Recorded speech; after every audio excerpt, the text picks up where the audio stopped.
January 19, 2025. We are now heading to Paraleja Street, Tutulo. I'm so excited to share with you all my experience and journey to try this tandem paragliding in Rizal. So without further ado, keep on watching and let's start the journey.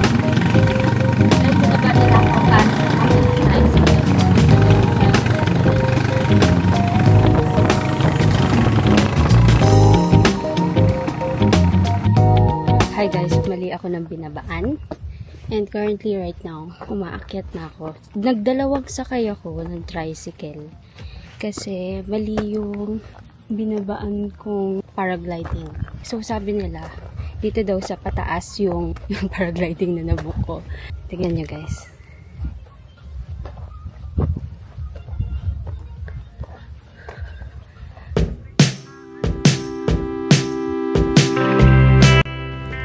Tingin ko naman, tama naman. Pagod umakyat. Let's do this.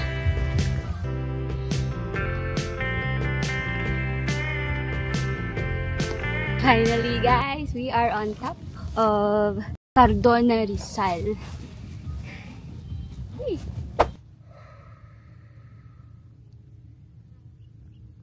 Just a little kwento.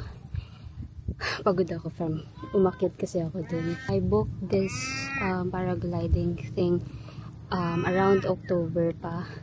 Bago pa yung free diving ko sa Batangas. Kaso there's a lot of things happened last year. The thing here sa paragliding is it depends on the weather and the wind, especially sa weight mo rin.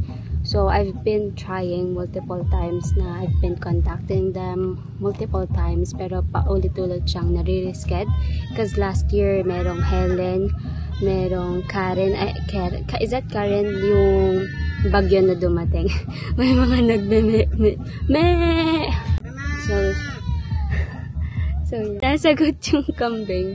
But first week of January, I was trying to contact them and they say that they will let me know if available. Merong wind, pero the thing is, hindi kaya yung weight ko. I'm 41 kilogram, guys. And, yeah, depende pa rin. Kasi, syempre, diba ka, mapunta tayo sa North Korea.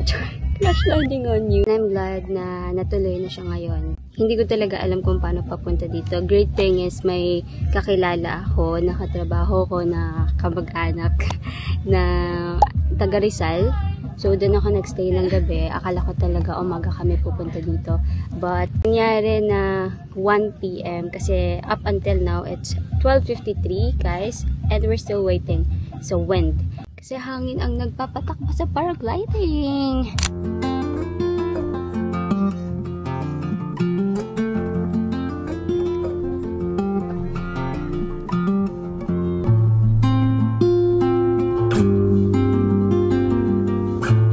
Pahinga muna tayo dito. We're still waiting for the wind bago tayo mag-paraglide. Anyway guys, dito nga pala ako nag-book sa Fly Extreme Adventure Philippines. Okay. Medyo tahimik dito. May mga tugtugan lang. Pero tahimik pa rin talaga yun. So right now, I'll take my time para magmuni-muni and we will just waiting for the wind until makalipad na. Kung dati galing tayo sa dagat, ngayon lilipad na tayong parang ibon.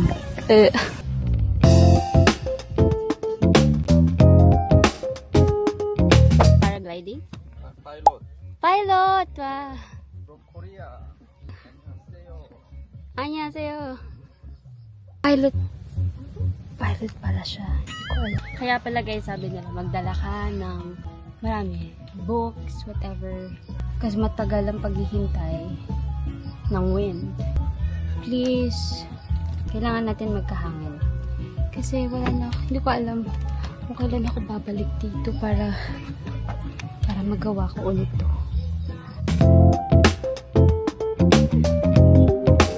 Hello! Tatakbo lang?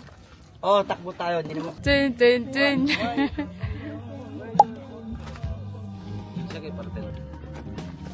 Thank you.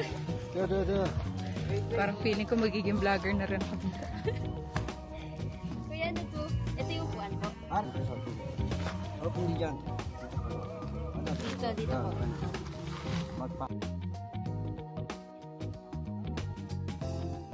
Unfortunately, but not really unfortunate, we waited until 3:30 pero yung wind ay hindi nakisama sa atin ngayong araw.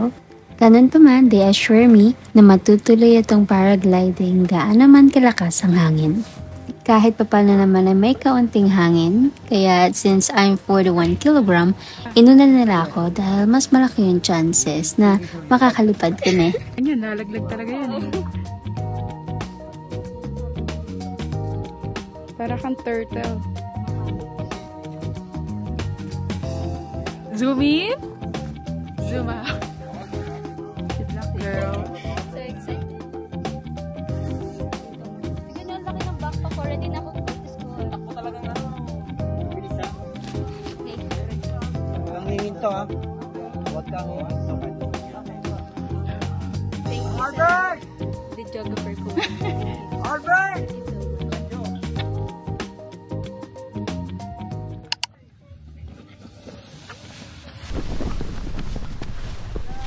Right. Go, go, go, go, go, go, go.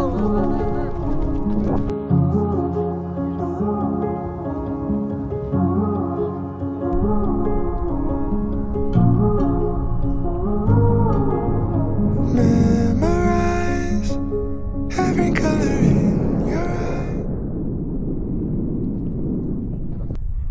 After we going landing time, keep up.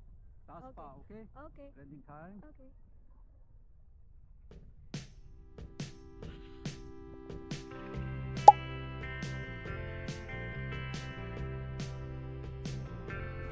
If you are watching this because you wanted to try tandem paragliding, I'm telling you guys that it is worth it.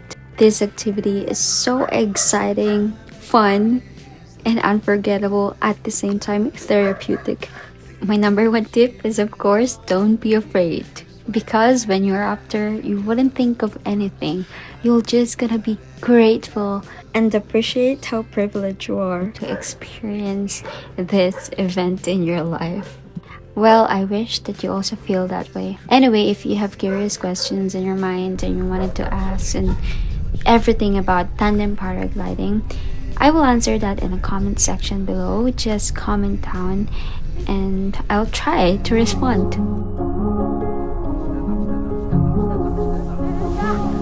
Thank you so much. We are landing. Yeah, my name Taylor. What's your name? My name is Jubain. Jubail. Very good. Fly extreme. Fly extreme. Okay.